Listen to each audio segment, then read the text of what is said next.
पहने हुए थे, ग्रे कलर का ट्राउज़र था, ब्लैक जो है वो लेदर की जैकेट थी, हाथ में ब्लैक तस्वीर थी, शेव उन्होंने की हुई थी। वही रूटीन के मुताबिक खान साहब उनका मोराल बहुत हाई था। जब उन्होंने खान साहब ने कोर्ट को एड्रेस किया तो जज साहब ने, हमने लिटरली मैंने देखा जज साहब के हाथ कांप रहे थे।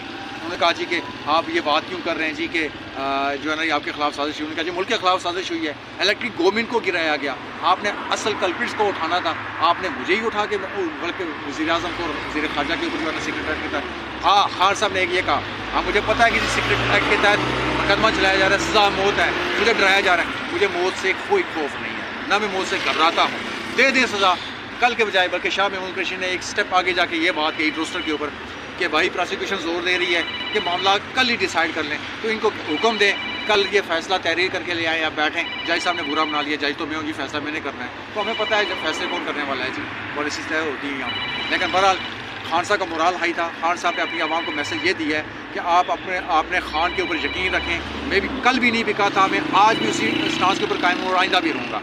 और आपने हिम्मत नहीं आ रही, खान आपका खड़ा है लेकिन आपने घबराना नहीं। बहुत शुक्रिया सर। Thank you sir.